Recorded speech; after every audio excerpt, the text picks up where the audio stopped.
Hello. Good morning, all. Good morning. Happy Thursday. And welcome to day 3 of ASF 2023 conference. So I'm excited because today's session 4.3, digitalization of renewable energy systems. It is a topic closer to my heart, near and dear, and also something in which my professional career is built. So I'm pretty sure all of you are excited. Okay, so I'm Prakash Rapolu, managing partner and founder of Green Avni Solutions, a firm 5 years old and based in India. And Green Avni means adding green back to Avni, which is a Hindi and Sanskrit word, means Mother Earth. So adding green back to Earth at a much faster pace using data-driven energy and sustainability solutions. Okay, prior to that, my experience has been with NLX and associated companies for close to 15 years in US. And I still collaborate with NLX in different parts of the world. Okay, so digitalization.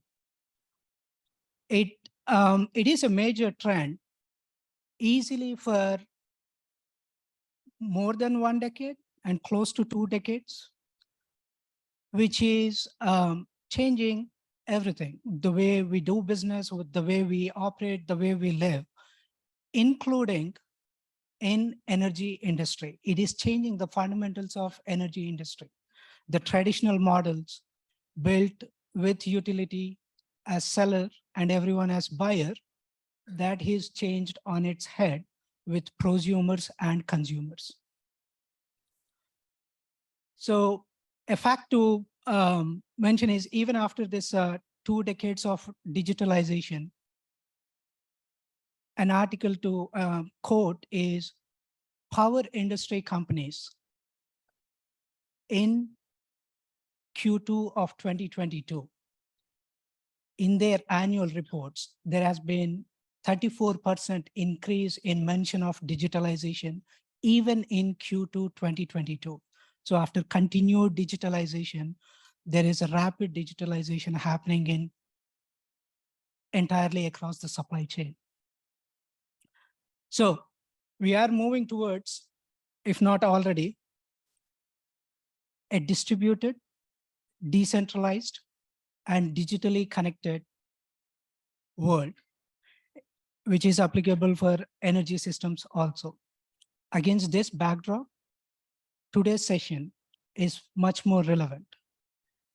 And the first speaker covers about, when you digitalize, what is the true fundamental need of digitalization to speed up and accelerate energy transition?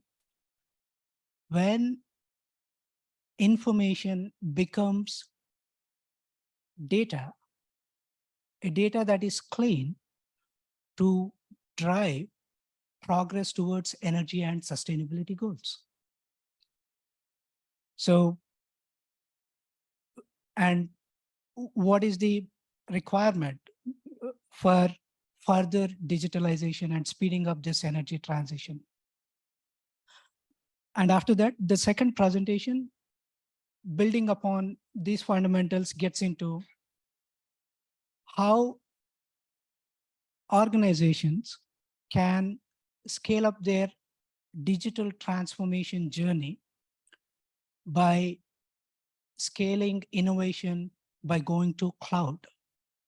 Specifically uses an example of an independent power producer company, so power generation company, increasing their digitalization effort to meet their fundamental business goals. And building upon that, the next presentation would talk about there is more digitalization, everything is connected, we are moving towards that. What are many digital tools that are available for decision makers to speed up the energy transition? Some of the advanced and latest tools by using a use case of which is applicable to ASEAN territory. And finally, the last presentation talks about P2P, peer-to-peer trading that is enabled by blockchain. So the next version of digitalization and applications, specifically through 3 pilot projects that are implemented in India, and key takeaways from that pilot projects for clean energy transition. So without any further ado, let me invite the first speaker, Erin, to start with digital tools for renewable energy, specifically measuring and managing emissions.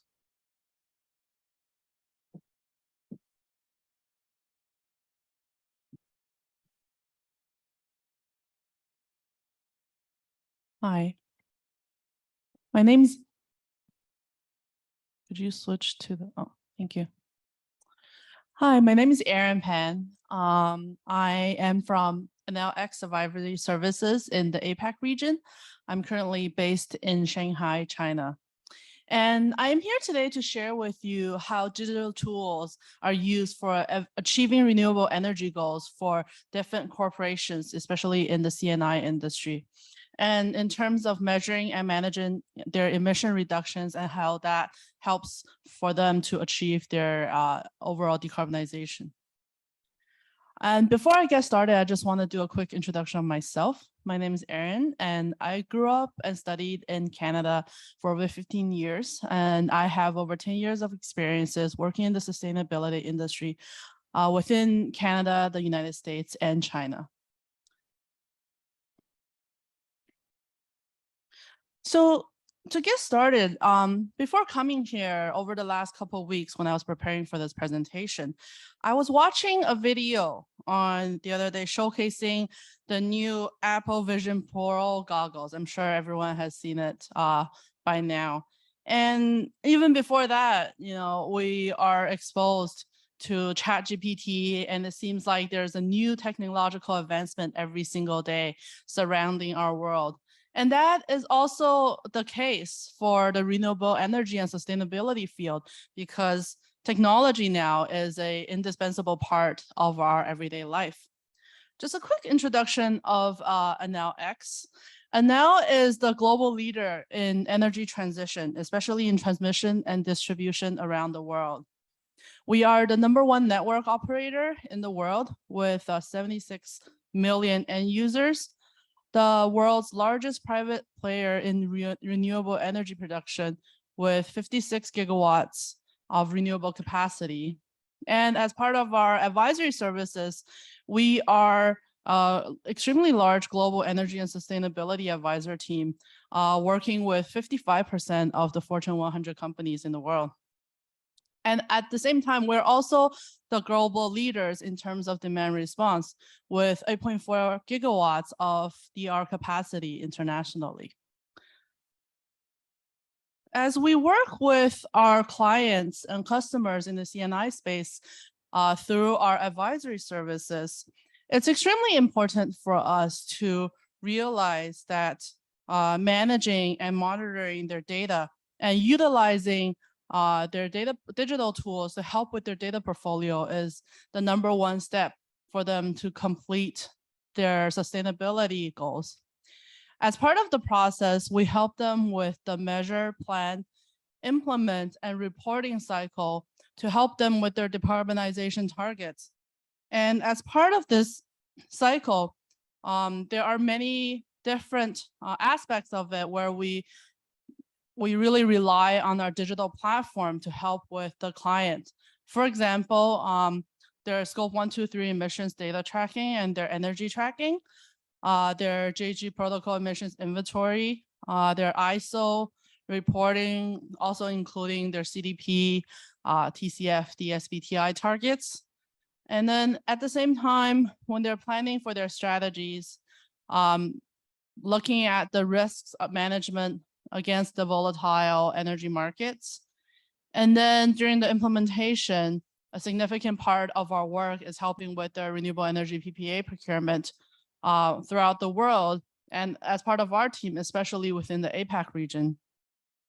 And then also, last but not the least, with their EAC purchases and certificate management through our platform will help with our clients' needs as well. So to start off with using data for your digitalization, you need to have your goals stacked up for you. There are three important goals that we want to mention. The first one being smart control and integration. Technology allows corporations to collect real-time data on their energy portfolio, their production, consumption, and efficiency from their renewable energy sources, such as solar panels and wind turbines. And this put together against their net zero and decarbonization goals really is the key to helping with their sustainability initiatives. At the same time, companies want to see their data from all different regions and all different aspects of their operation put into the same platform, which help them visualize where their needs are and how far they have to go to achieve their goal. The second goal we need to keep in mind is the safety and reliability of your data. Technology enables corporations to ensure the accuracy, completeness, and consistency of their data through a very intensive verification process, which is provided within the platform. Putting all these data in one place can help analyze your historical data and geographical specialties, and then relevant variables to help optimize your operations for the future. And then the third goal for data management is your market expansion, putting in data for your market rules, renewable energy policies, and market trends will also help companies and their stakeholders really to visualize what the market looks like and how they will make their decisions in the future. So overall, as you can see, a saying that we will say in the industry is that you can't manage what you don't measure. So when I first began my sustainability career over a decade ago, that's the type of data that we will work with as part of our job. So you will walk into a room filled with stacks and stacks of paper bills that look like that. And then going through them, putting them in an Excel chart. Those bills come with a lot of digital information already. For example, trends and the address, the dollar value and such dates. But when you have it in that format, it's really difficult for you to utilize it to its maximum capacity. So what we're trying to do is to convert it into a digital platform where you can visualize all your data in one place and allow our clients to be able to see that and make informed decisions. And how will we do that to go from A to B is really through these different processes. First of all, we would input the PDF utility bill through a scanning process and into what we call the UDM, a utility bill management platform, and also collect data from an electronic billing Excel sheet and put that together into an internal database. And then with the link through XConnect, we'll be able to give our clients a sustainability interface where where they can review their scope 1, 2, 3 emissions data, and also align that with their carbon goals and decarbonization targets to help them achieve their strategy. And then last but not the least, we also include the energy exchange into this mix, where we help provide renewable market data, including RE procurement, including IREX and EAC procurement into that platform, and that will allow them to also make more informed decisions on how they would like to achieve their strategy with the minimal cost. And looking at the different visualizations of the platform, you can see that a data-driven sustainability overview will look like this, with scope 1, 2, and 3 insights that's aligned over a period of time with all of their different facilities in different regions together. And that helps them to monitor and report and visualize their emissions. With the renewable energy platform, we're able to utilize advanced algorithms to forecast and forecasting models for corporations to predict their energy generation from renewable sources, estimate their demand fluctuations, and make informed decisions regarding their energy procurement, storage, and distribution, which helps them optimize the utilization of renewable energy sources and maximize their energy efficiency, minimizing on the reliance of non-renewable sources, which is what they're aiming for.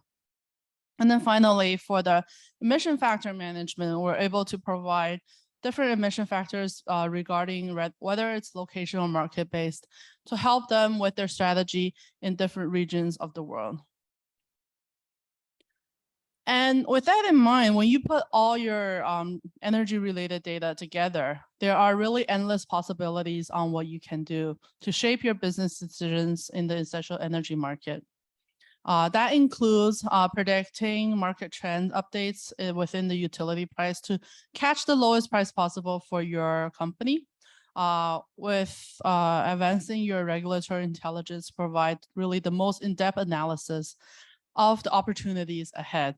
With market intelligence of the PPA scheme and EAC pricing to get the most advanced rates. And then at the same time, also knowing your geopolitical intelligence to provide better insight to make decisions for your businesses. So I just want to end off on a note that IEA actually recently released a report stating that we are expected to grow our renewable energy market to triple its current size by 2030. And that is the only way for us to be on track for the 1.5 degrees Celsius target that we have. So when you keep that in mind, we know that technology-driven management for renewable energy will be the fundamental base for us to help reach that target. And I hope that this is a good lead up to the next presentation, which will help explain better use of data in renewable energy industry. Thank you very much.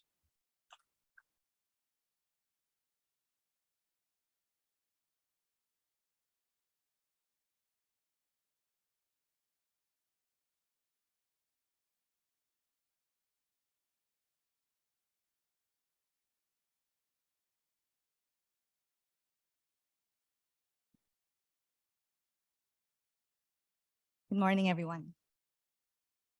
I am Lloyd Patak, the head of public policy of Amazon Web Services in the Philippines.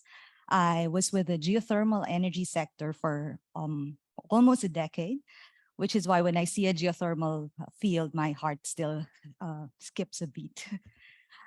I'm a mother of a 5-year-old son, which is why working in sustainability and renewable energy space is particularly valuable for me on a personal level. So thank you for this opportunity. AWS is working hard to transform for sustainability. And the key focus of our work on sustainability is our data centers and the way that we operate in a manner that reduces our carbon emission. This is particularly important for us because our sustainability performance cascades directly to organizations that use our cloud. And how do we improve our sustainability? We have a water positive commitment by 2030, where we aim to return to communities more water than we use directly for our operations. We use this by utilizing treated wastewater to cool our data centers, recycle the water as long as it is feasible, and at the same time look for or replenish new water sources that not only benefit our operations, but also the communities where we operate. Secondly, the processors that we use, Graviton 3, use less energy than the typical processor that you use for compute. So running your workloads on AWS that uses Graviton 3 consume less energy and is actually 60% more sustainable than the other alternatives. We are also changing the way that we are building our data centers by using sustainable concrete mixes. So the data centers that we're building now, as well as our headquarters, are using cement that are 23 less in terms of carbon emissions. We are also currently the largest purchaser of renewable energy around the world, with 12 gigawatts of renewable energy portfolio in terms of production capacity. We are aiming to meet our target of 100% renewable energy by 2025. Then that is 5 years ahead of our commitment. In 2021, we have reached 85% renewable energy across our operations. We are also helping our customers improve on their sustainability journey. One of the things that we've done recently is to create the carbon footprint tracking tool. It allows our customers to track the carbon emissions of their workloads that is deployed in the AWS cloud. And we've also mainstreamed the sustainability framework into our well-architected framework, which guides the digital transformation journey of our clients using the cloud. And finally, we launched the Amazon Sustainable Data Initiative for free access of satellite data and climate models so that scientists and researchers have free access to these informations in their research related to sustainability. And because of our efforts on sustainability, if you compare running your workloads to on-premises servers, our cloud is more efficient and can even give you a reduction of carbon emission for as much as 78% in the Asia Pacific region. Now, true to the theme of this session, we are in constant need to find ways to clean or make our energy systems cleaner. And if you work in the energy industry, you'd understand how much data we generate every day, every minute. And the challenge is, how do you make use of this data so that it can be translated into actionable insights, something that your engineers in the field can digest? And the cloud really gives the opportunity to transform these data into information that not only can help the energy sector to operate their field reliably, sustainably, and safely, so that the communities where we operate are also safeguarded, so that we have minimum environmental impact, right, where we operate our power plant facilities, for example.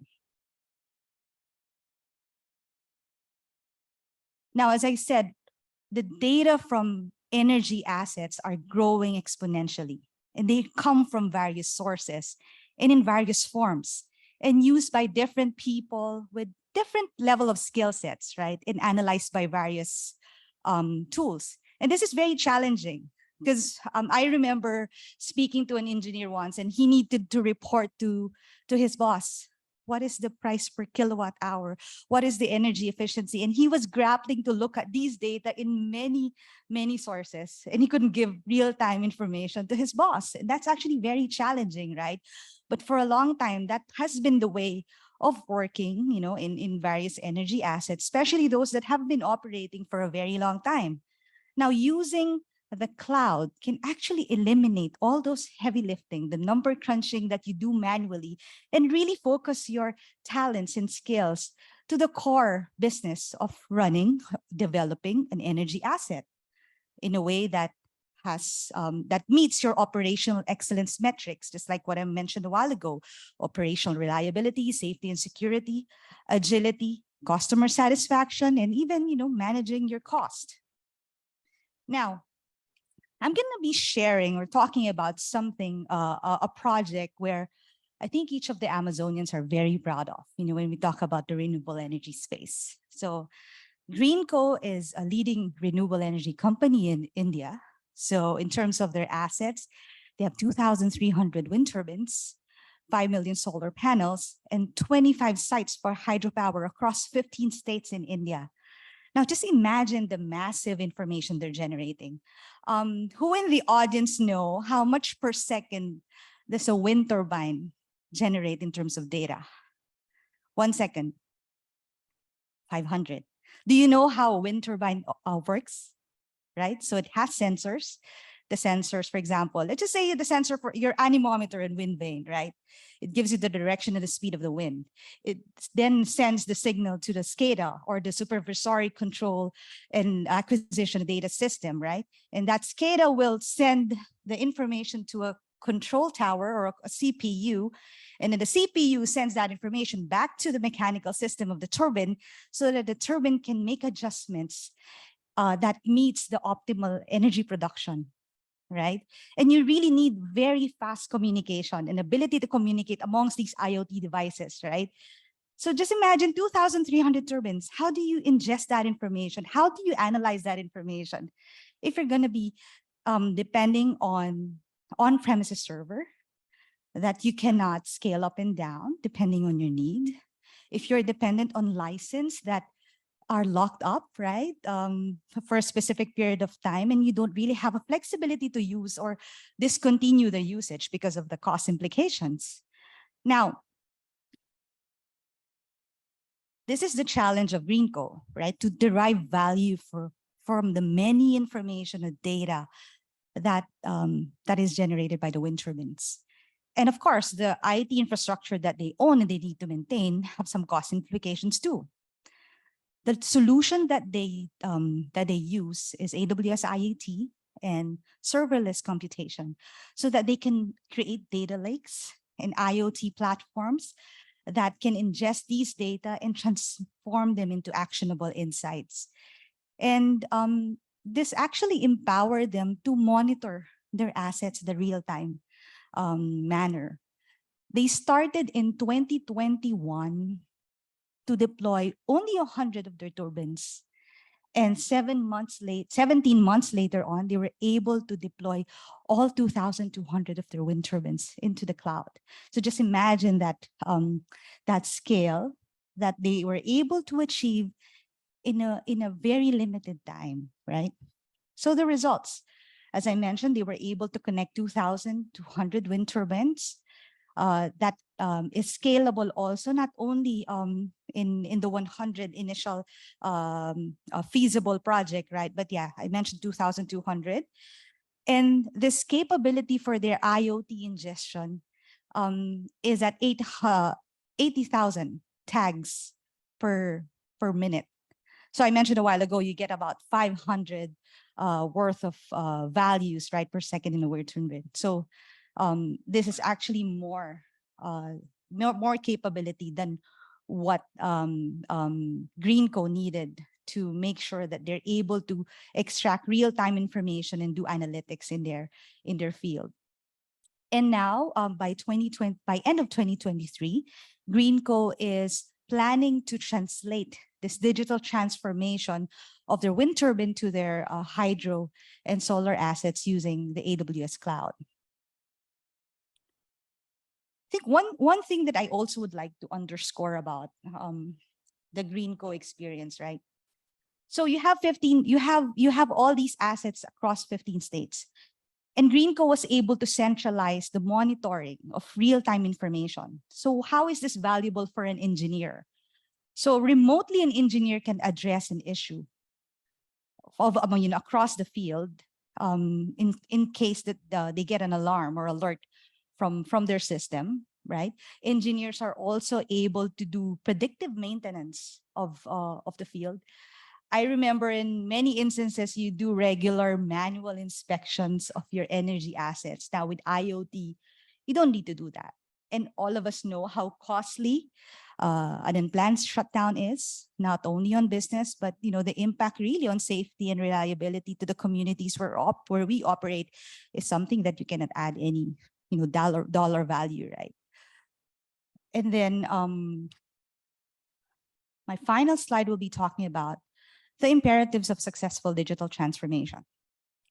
Now, why was Greenco successful in its digital transformation journey using the cloud? It has very strong executive sponsorship amongst its leaders who set a clear agenda and direction for the transformation of its business using the cloud. In many cases where we have our conversations with our customers, not only in the renewable energy sector, this is actually a cross-cutting issue, you will always have or face a resistance from the people who work in the field in particular. And these people have worked in the field for a very long time, and it's really difficult to disrupt their ways of working. Now you need executive championship to really show how digital transformation can make them more productive, can make them more focused on what is valuable, right, in terms of operations. It's also important that organizations, even the energy sector, embark on trainings, on digital and cloud trainings, because this is a new skill set that that energy companies will require in order to innovate properly. And in many cases, organizations using legacy infrastructure would be very overwhelmed about, how do I start my digital transformation journey? Which workload do I need to build on first, right? So it's really important to set short-term, medium-term, and long-term targets on which workloads you want to transform. And finally, it would be really good if the incentives mechanism are in place, are put in place by our regulators. And I think modernization, in most cases, the metrics that regulators use is very CapEx based, right? If you submit a business plan to your regulator, they're going to look at, okay, how much CapEx are you spending? And that's the variable they use to indicate that you're really modernizing, right? So we hope that regulators will change their way in looking at modernization, where the cloud, for example, or other ICT technologies are classified as OPEX. So looking at the total expenditure as one of the metrics of modernization is also key in assessing whether a specific project deserves a fiscal incentive or not. And maybe borrowing from a recent movie that I watched, right, in embarking a digital transformation. And I think in everything we do, right, just do it, just start it, and really focus on something that is a low-hanging fruit, something that your employees or your stakeholders will appreciate. It doesn't have to be really big, but really, find something that you think is low hanging but valuable, so that you can champion and really transform the hearts and minds of people you work with in the energy sector towards a sustainable digital transformation. Thank you very much.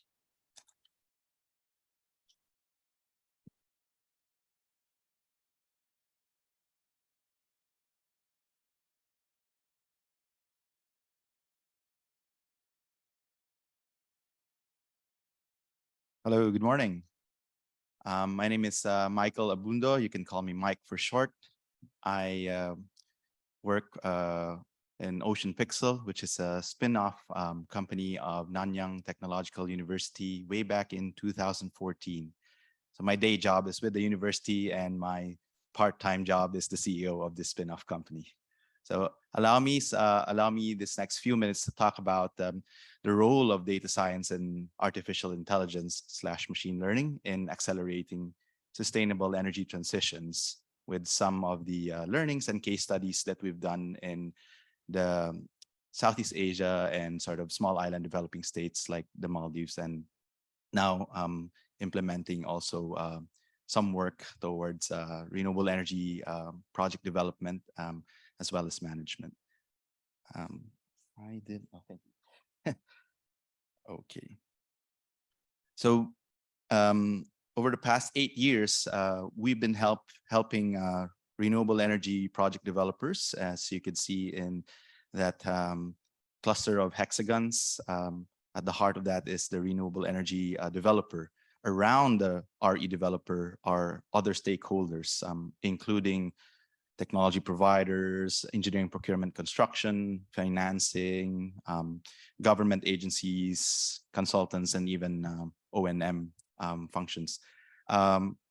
What we have been doing is to look at data ecosystems, and I think our colleagues spoke about or mentioned in their slides data lakes. We prefer to look at them now as oceans of data, because most of these data need to be interconnected one way or another. And we focus heavily as a company on developing the blue economy.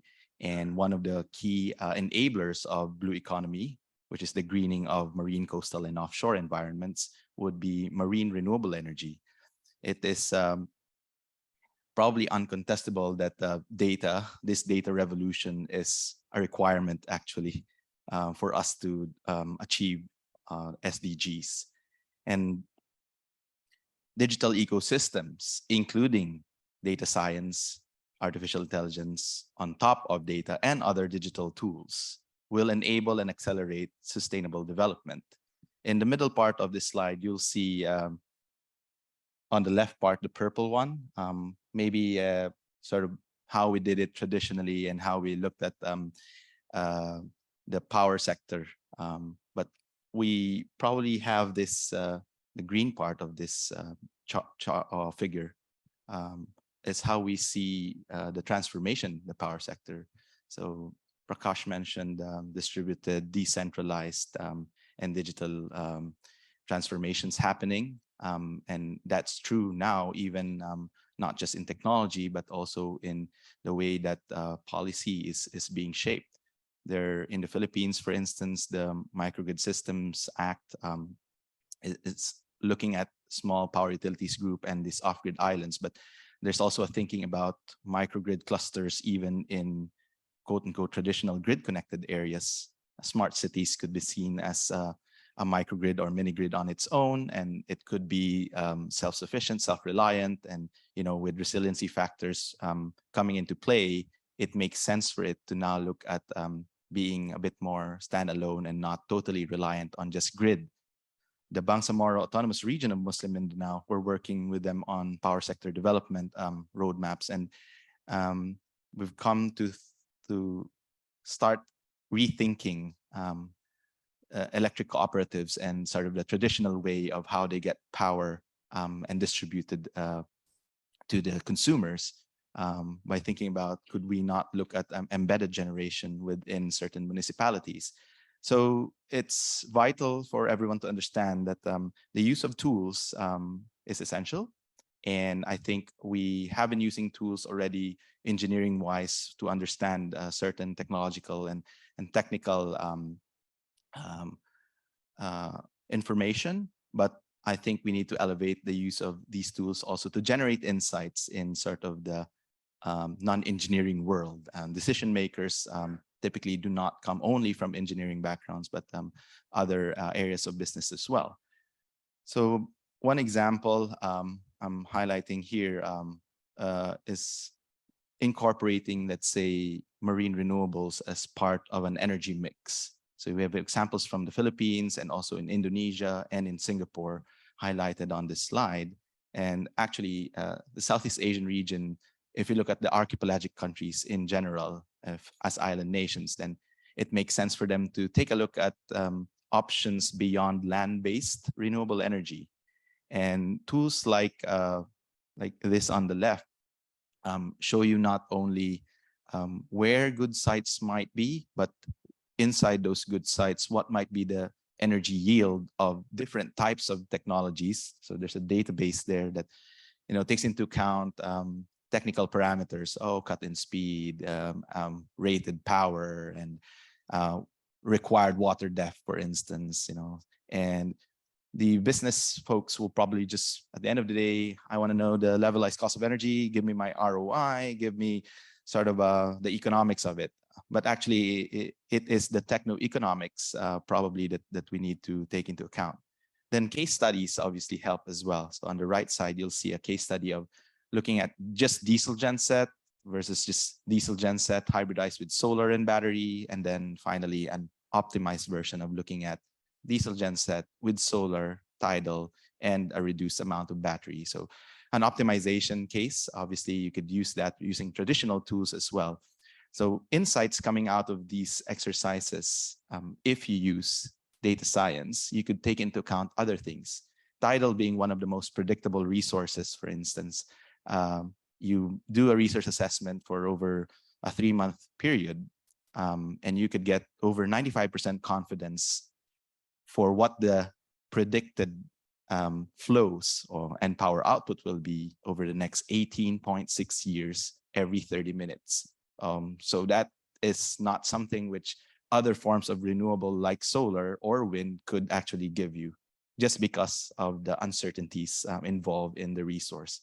The only way that the tidal resource is going to be uncertain or maybe change is if you blow up the earth, sun, and moon and mess up the gravitational forces, which is, not entirely that something we look forward to. So another way of using data science, one project we did was to look at the blue economy. And blue economy for us is so important because renewable energy should not be seen as just for electricity, but actually we need to embark on energy for productive use. And so renewable energy for productive use gets us closer to the socioeconomic benefits that we wish to have. And let's not forget that a lot of these small island developing states are labeled also as large ocean states because they have a lot of marine space. And around blue economy, there are synergies that are enabled with renewables and looking at offshore engineering, food and water. So water, food, energy nexus, that's a very common term now. What about regeneration of corals? What about enabling transportation through electrification of vessels? So all of these things, if you take it into account, there is an energy thread there that kind of stitches the narrative. And this comes out very heavily once you are able to actually look at the data. And what T.S. Eliot once mentioned, where is the knowledge lost in information, right? Where's the wisdom lost in knowledge? And you would extend that to where do you get the information from? Actually, so it's the data, right? But we need to graduate from just data and information to sort of knowledge and then wisdom. Some of the tools we use in prep work and also in monitoring work involve applications like environmental monitoring, for instance. So before you install anything in environments, you probably want to do a baseline. And doing a baseline manually will take laborious efforts and sometimes expensive if it's in developed countries. Imagine sending an expat diver or an expat marine biologist looking at birds, etc., for an offshore wind turbine or a wind turbine project that you'll have on an island, etc. So if you could use tools like computer vision tools like this, and fisheye is one of those technologies developed in the Philippines and being used by marine scientists already, you could now estimate, compare it to the traditional, send a diver down, count the fish, estimate the size, and later on maybe identify the species because you have expertise in that particular area. And now you have something that's recording. And now with the use of AI, this tool and technology could actually estimate the length, estimate the weight, identify the species, and you don't need a specialized marine biologist diver trained for how many years in life. Just a regular diver, drop this in and then send it back to the cloud. So maybe we could use some of the AWS stuff that has been mentioned. Data science and AI coupled with other digital tools like geographic information systems are a very useful combination of software tools. And this is work that we did with University of San Carlos, Bohol Island State University for Bohol. And Bohol has been aiming to be sustainable island tourist area in the Philippines. Where the chocolate hills are, if you haven't been, and also where the smallest monkey is in the world, Tarsier, it's in Bohol.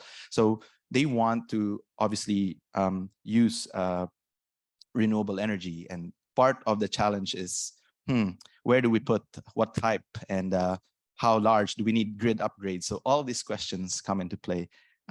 If you use digital tools, that becomes an easier, those questions become easier to answer. So another case, and this is my second to last slide, I believe, is to look at microgrids in islands. Obviously, there's a way to look at solar coupled with an energy storage and diesel. Now, to expand that mix with, let's say, wind. And for wind turbines, if you put them on an island such as the Maldives, probably you want to look at some environmental considerations. This is a project that's funded by ADB, and ADB would always say, okay, we need to comply with certain standards, obviously, because it's part of our system. So there are noise considerations and shadow flicker considerations before you put up wind turbines, even in an island in a small setting. So what size of turbines and how many of these turbines and where do you place them kind of takes into account some computational intelligence, obviously. And if you did that beyond just one island and look at island clusters and sort of a whole of nation approach, where might it seem to be the best location to start with? And you need considerations there beyond techno-economic. There are political considerations too. But if you stick to, let's say, socio-economic benefits, then where might there be more productive use to be generated when I put in renewable energy systems like a hybrid microgrid? So this is for a large scale offshore wind project, and you kind of want to know which variables come into play, for instance, and not just variables that you're used to in terms of the renewable energy systems in play, but also there are other operations like ship traffic coming to play. So do you want to change that, or do you want to sort of work within the boundaries? Which kind of technology do you want to use? Floating offshore wind turbines or fixed seabed mounted wind turbines? So you need to make decisions as well.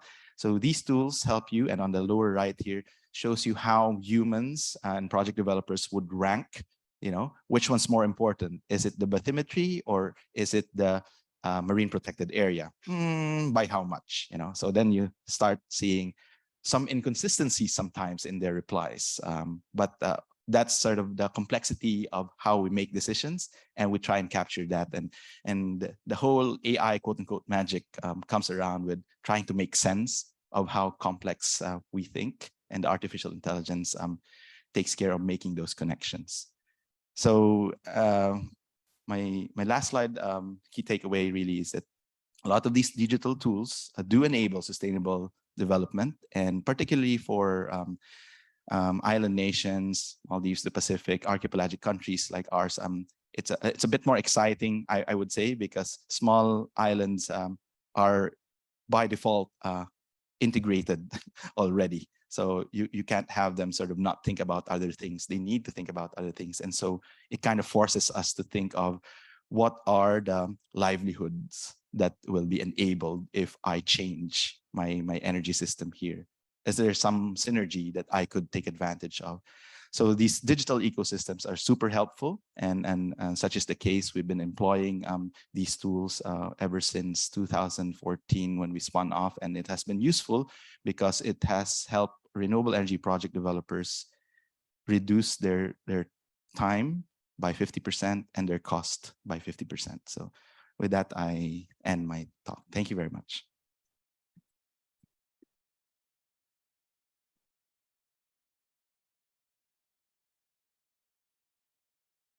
Thank you. So our last session, last speaking for this session, unfortunately, the speaker could not be here in person, but leveraging the technology and digitalization, we are able to they shared the video, so we will be playing that. Only thing is it is slightly long, so please bear with us. And we want to go through this video where a lot of effort is put on blockchain pilot project implementation and key takeaways.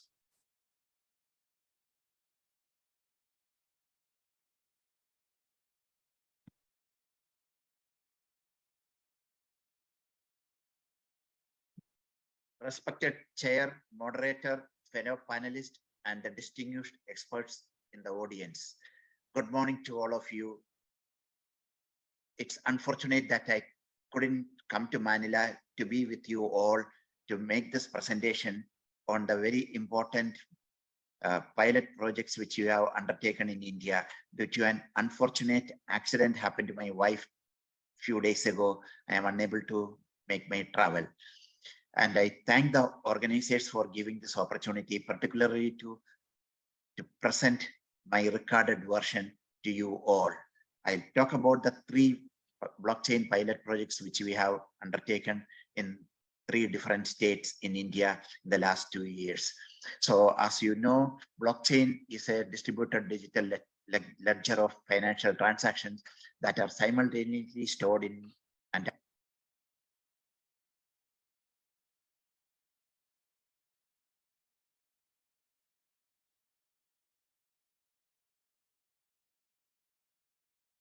about the fundamentals of blockchain. And there are public blockchain, there are private blockchain, there are consortium blockchains and hybrid blockchain. And the slides will be available those who wish to go through the details and how blockchain work. And someone in the network initiate a transaction which goes to the P2P network.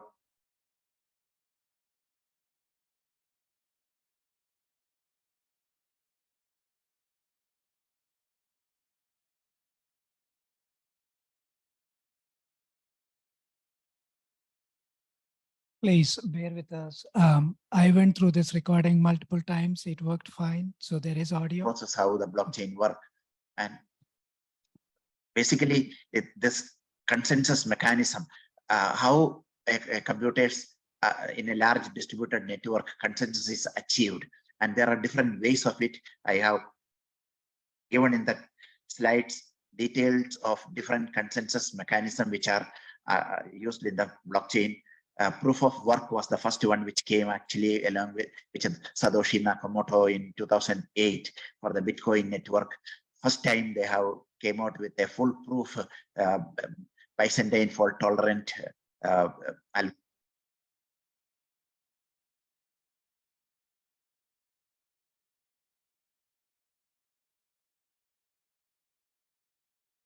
which came next, and that there are proof of authority, proof of activity, proof of provenance. The latest networks like blockchain networks like Solana, etc., today uses proof of provenance and proof of elapsed time, proof of history, proof of capacity, and proof of burn. These are all the different consensus mechanism details are given.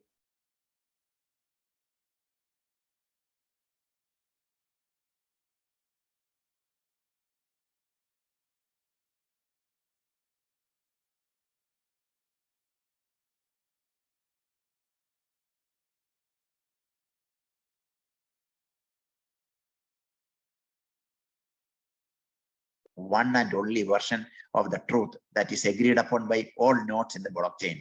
There are no duplication and nobody can change this as well.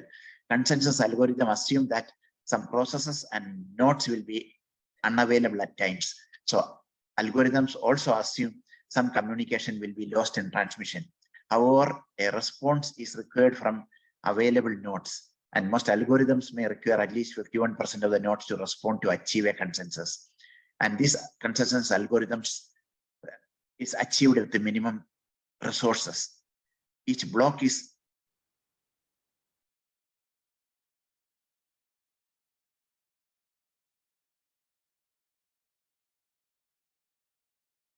to you.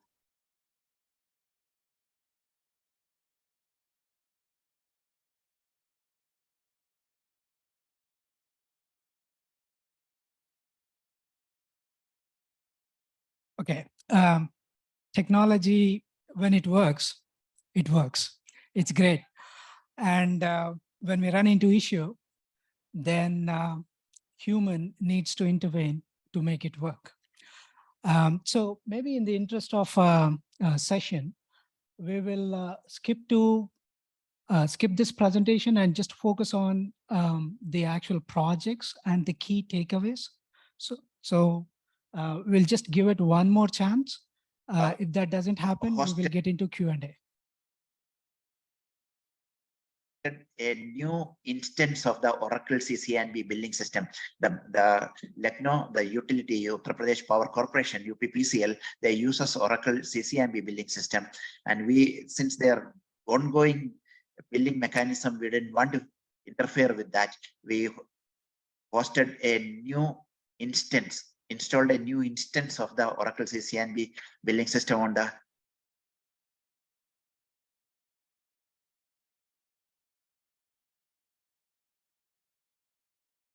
Okay, and so we tried it, but it is still not working. So what we would do is we will move to the Q&A session.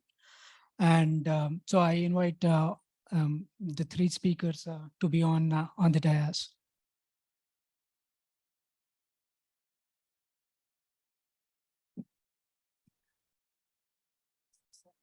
In the middle. You.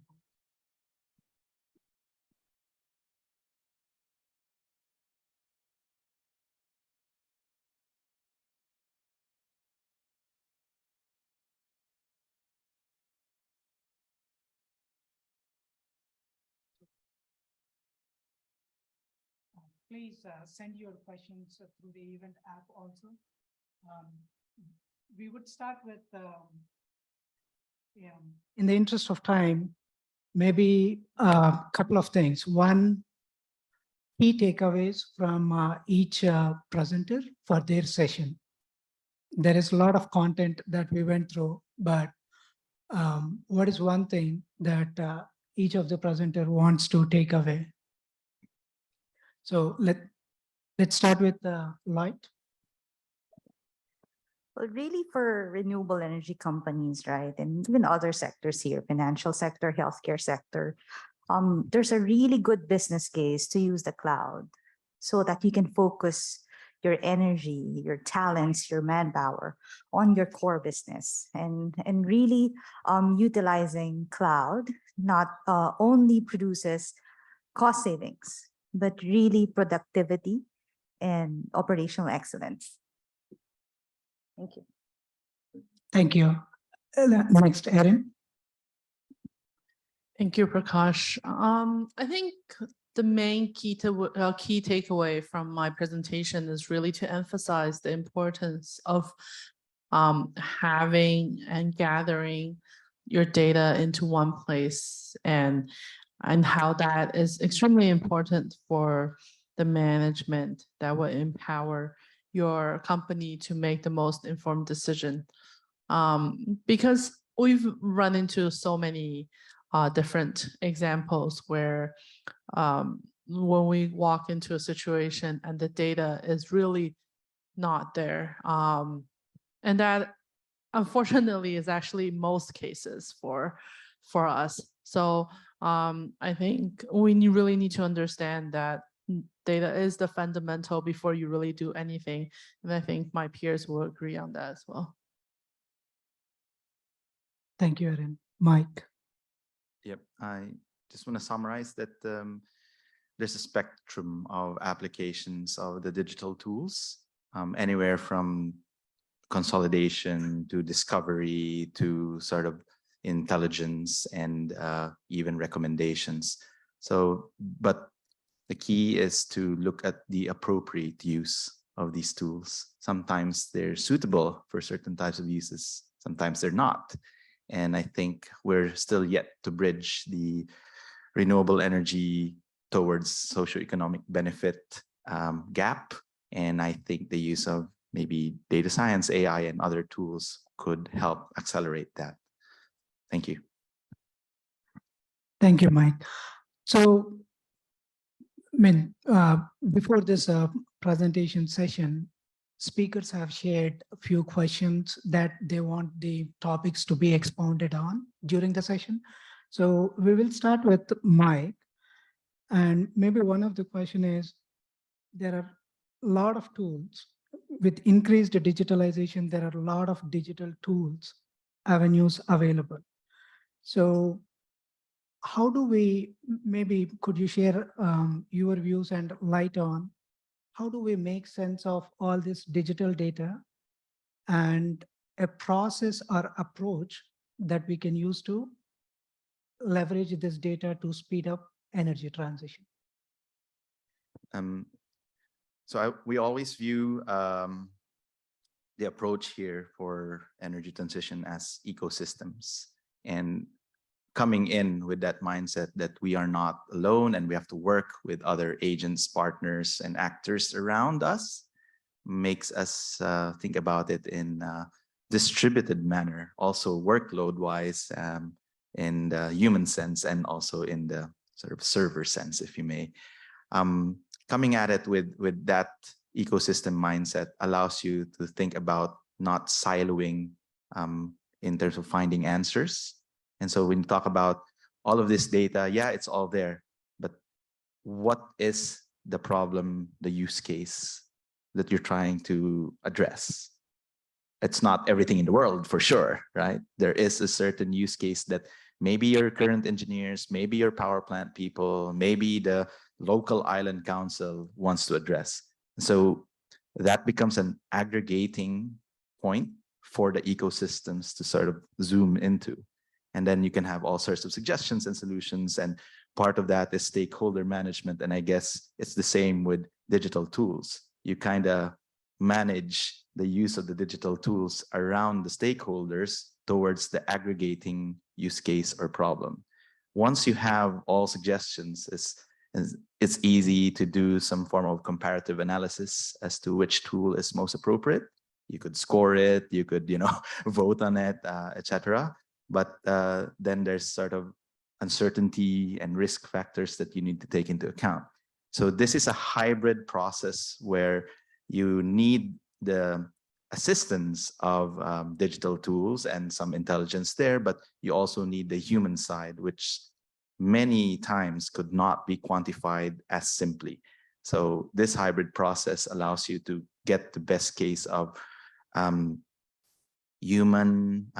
human AI kind of collaboration, more than just trusting everything into the tools themselves. So I think that's sort of the best synergy that you could get. And at the end of the day, you end up with something which is useful, not just usable. So, and I guess that would be my answers to that question. Thank you, Mike. So just to summarize, like asking the right questions from the data and then triaging the data-driven results or data-driven insights before making it as actionable insights. Okay, so Lloyd, you touched upon AWS sustainability tools, and even Ken touched upon this yesterday. So maybe could you share more light on what are some tools which are more like plug and play tools available for expediting energy transition to carbon-free future? Actually, the mere use of the cloud really reduces your carbon emission. Well, in Asia Pacific, as I mentioned a while ago, it could, really reduce your carbon emission by as much as 78%. That speeds up, your carbon reduction potential or your goals, right? And then I've mentioned a while ago our carbon footprint tracking tool, and this is something that our enterprise customers are really very excited about because it really helped them in their ESG reporting. By using AWS, they know which workloads, where these workloads are deployed, and how much carbon emission these workloads actually produce versus running on-prem services, right? And I think one thing that I also want to double down in using the cloud, it really helps your operations to be more resilient. For example, your power facility is situated in a place where it is prone to natural disasters. And perhaps a typhoon, right, comes and would cause landslide and all. And in many cases, you won't be able to operate your asset instantly. And what we observed, the servers, the on-prem servers, are the last priority of the um, of the engineers in terms of powering, because your house power is very limited, right? You'd rather devote your house power to your pumps, to your power plant, right? And then you don't have access to the data because you cannot run your servers, because your servers, on-premises servers, actually require a lot of power, right, to operate in terms of, a natural disaster. But if you're using the cloud, you can switch on and off this data, and you don't require massive amount of energy to have access to data about your facility. So that's something that, I also want to highlight in terms of strengthening the operational resilience, which is more and more becoming a challenge, in many areas where we operate, renewable energy. Thank you, Lloyd. Especially that last point, just want to add a detail. Coming from C&I space and helping enterprise customers with energy management for a good portion of my career, and many of you would also relate to it with that background, is data centers, IT equipment is out of question. Means there is not much for many customers. They don't want to get into IT equipment, but there is a lot of opportunity available on IT server side. A 1 watt reduction on IT server will reduce, means there is a factor power usage effectiveness. So if that factor is 2, a 1 watt reduction in IT equipment server will reduce 2 watts on the overall energy consumption of data center. So starting with IT equipment and servers in data centers is the most important initiative. Thank you, Lloyd. So Erin, before asking a question for Erin, there are only very few questions. So please send, or if you're planning to ask, that's great. So do send it through the app. So Erin, this question for you is, we need data. Digitalization, just for the sake of digitalization, is not does not help in the long run. We need data, and getting that data in one place is the key and the fundamental need that needs to be served by digitalization. So can you share an example where Alex, or in your experience, we were able to help customers more effectively on managing their emissions when they had that kind of digitalization infrastructure in place, when compared to if data is discrete all over the place? What was your experience or takeaway? Well, thanks for the question, Prakash. I really resonate with what Michael said about ecosystem, because even within the sustainability field, every different aspect highly depend on the interaction with each other. So whether you're talking about energy data, your renewable energy data, your sustainability data, or your market data, when you have all these working for each other, that's when you get your maximum result. So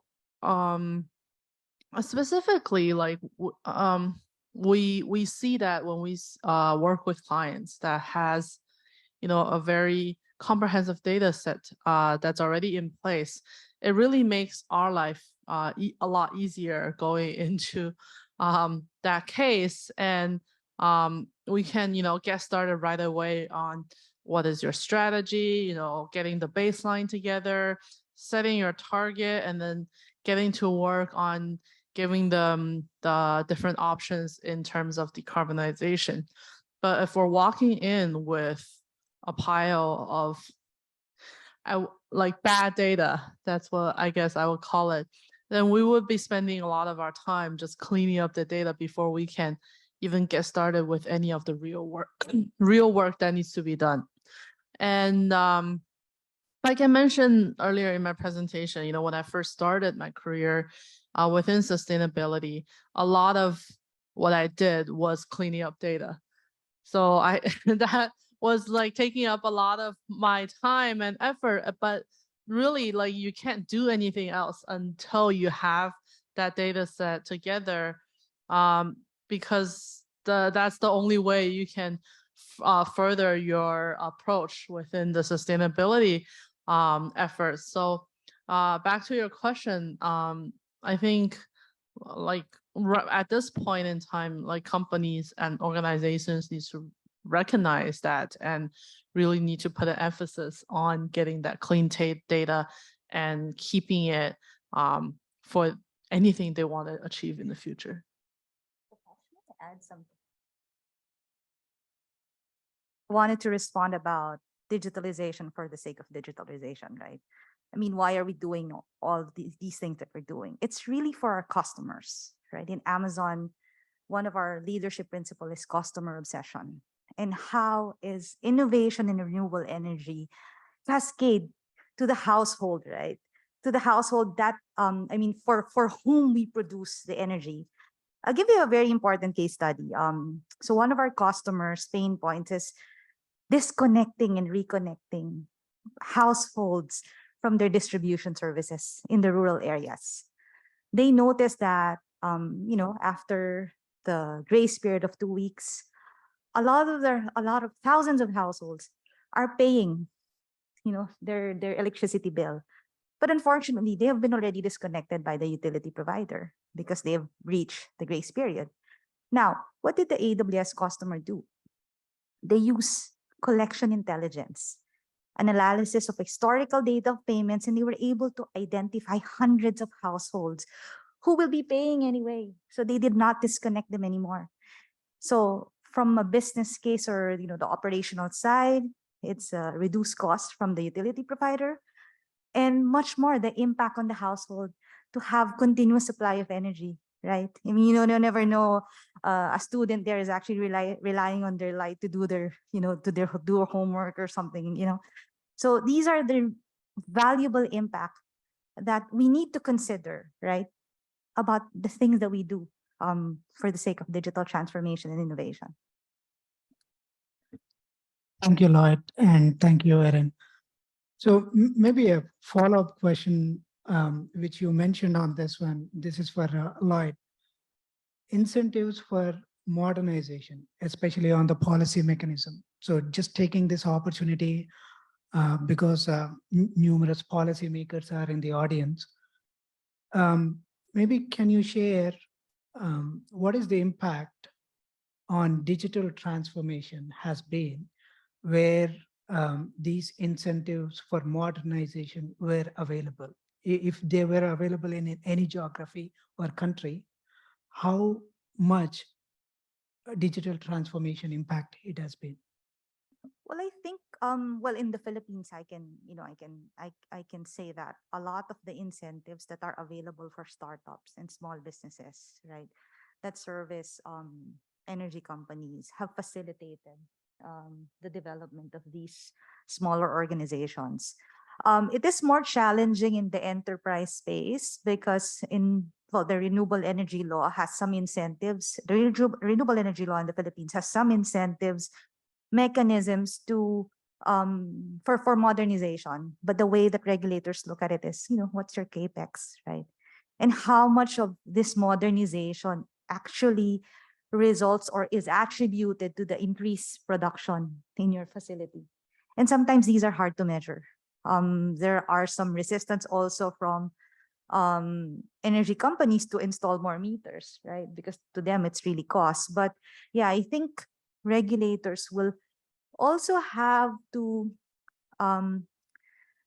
innovate themselves, right? To have access to all these data and make sure that they make sense out of these data, because that's the only way that they can also do their job properly, right? And well, at least in the Philippines, I am aware the Department of Energy is embarking on a really ambitious digital transformation plan so that they're able to not only demand a dual demand and supply forecast, but really to understand the performance of their service contractors in the Philippines.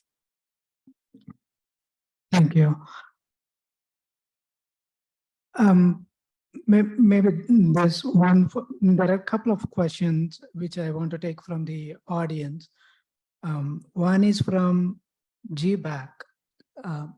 Yeah, so if you want to ask directly, taking the advantage of being in person in the hall, please do so, or I can go with this question. Okay, so this is for Mike. It all depends on sharing of online data from different types of generators. So may I know in detail about data privacy and cyber threat? Doesn't it mean giving clients own key to consultant?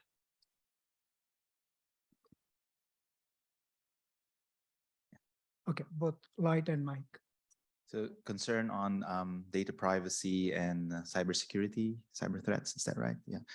So I think those two threats are perennially present in any type of digital ecosystem. So if you're going to talk about just generators, and maybe let's cite example of small islands, for instance. In the Maldives, they have Fanaka and Stelco. So they already own and operate the assets. In the Philippines, electric cooperatives owning and operating or the assets. So when they utilize digital tools in running of their facilities, the first instance is that they want it to be just them knowing how their assets operate. They obviously get information as well from the load side of things, which helps them operate their plants more effectively, efficiently at times, and also information if they have renewable energy coming from different agencies, whether meteorological or local sensors, etc. We do understand that on the side of data privacy, there is a communication and stakeholder management thread there, which you need to discuss, like if they're part of, let's say, that whole ecosystem where they have to pay for a certain service. If there's a meter there, in effect, you know more or less what their consumptions are like at given certain hours, etc. Yet the consumers are comfortable sharing a certain extent of that information if that means better service for them. So that conversation needs to be needs to happen, and if there is sort of some form of risk by which we don't. Experience a minor tremor a short time ago. Building assessment is ongoing. There is no need to evacuate. Normal activities can continue. ADPHQ experienced a minor tremor a short time ago. Building assessment is ongoing. There is no need to evacuate. Normal activities can continue. All right, thank you for that. Another type of threat there. So, if there are special cases where the commercial and industrial end users probably are a bit more protective of their data, then I would say that's what kind of agreement would you have for a service provider to have certain policies to deal with folks like that? Do they anonymize it? But they definitely it's on I mean, on the household level they don't mind so much, but it's probably a service level agreement or of some sort that you need to have with your end consumers. The threat of course cybersecurity, that's a must in terms of risks that needs to be assessed. And in any other digital service, be it financial, communication, etc., there will always be a risk of cyber attacks. And I mean, it's a risk not only to the providers but also to the consumers themselves. And I think it needs to be tackled with on both ends. And so, I mean, in Singapore, they're very active on putting in measures to make everyone aware, so aware of these risks and of these threats and what they can do, so not be a victim of phishing and scams and all that, but also to protect themselves a little bit better. And I guess digital discipline is as important to the providers and to the consumers themselves. And I would say if there are digitalization or digital transformation efforts being done, those would be part of the systems and mechanisms that need to come with the solution. Yeah, I'm not sure if I answered, but yeah. For AWS, security is our top priority. And one of the things that we know when we have conversations with prospective customers is to address the myth, right? Not because you're holding the data, you have your server data center on your premise makes it more secure, right?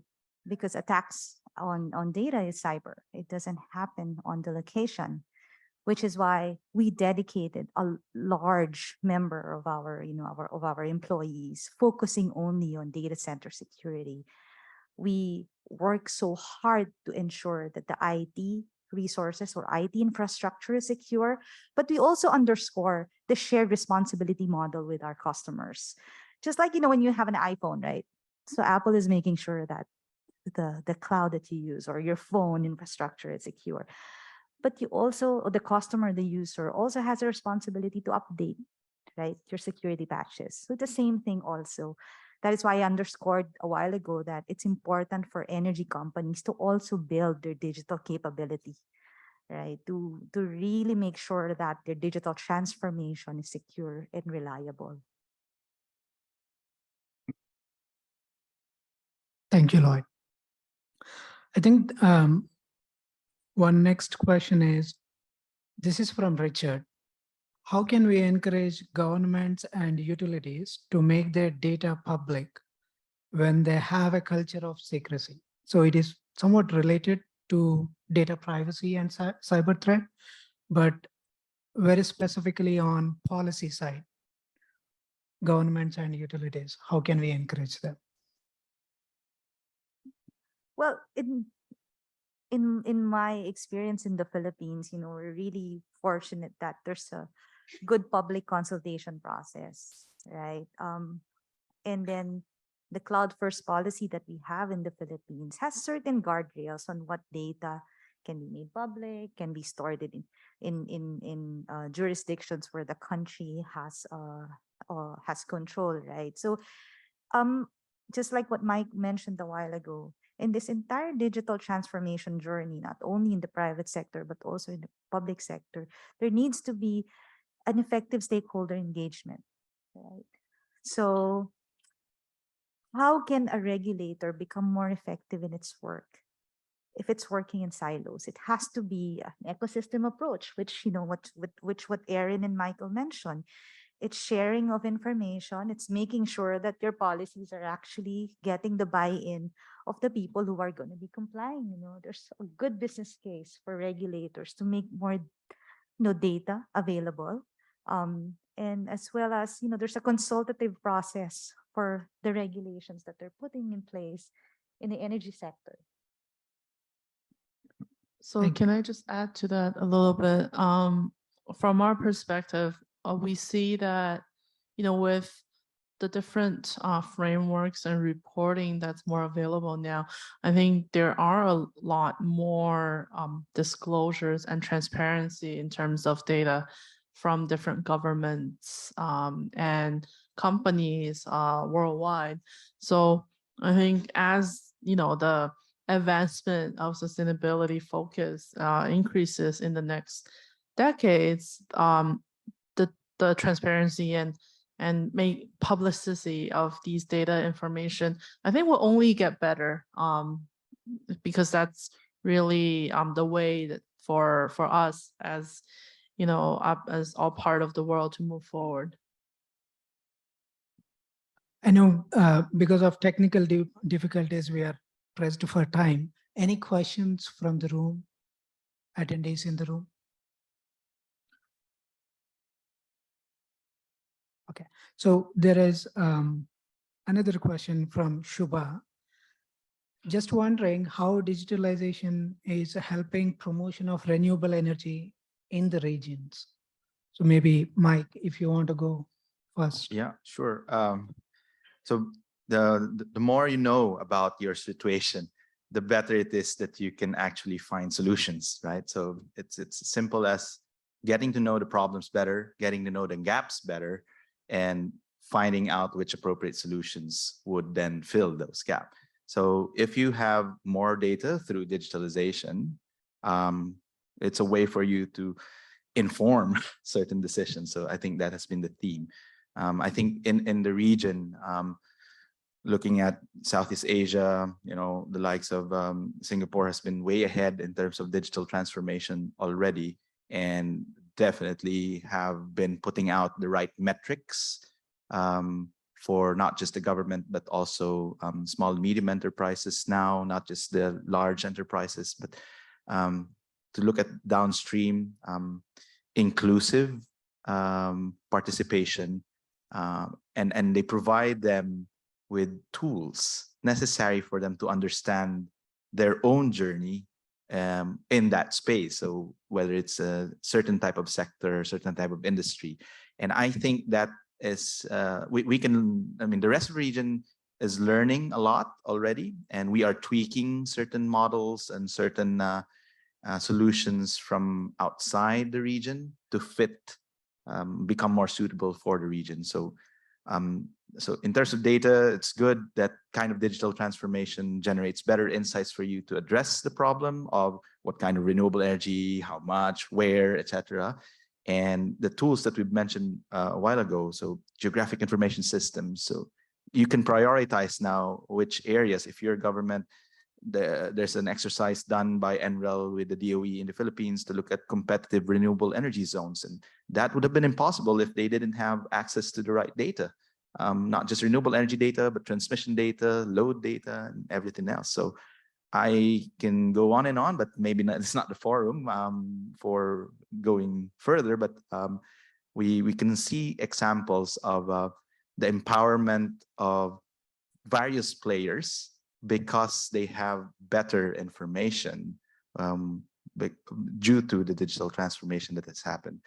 The acceleration also does happen because you then not just know the solution, but you kind of know how long it takes to get there and what kind of processes and steps you may need to take in a much faster manner than just manually looking at it and doing studies without the use of these tools. So I think that is the enabling, accelerating mechanism that digital transformation has.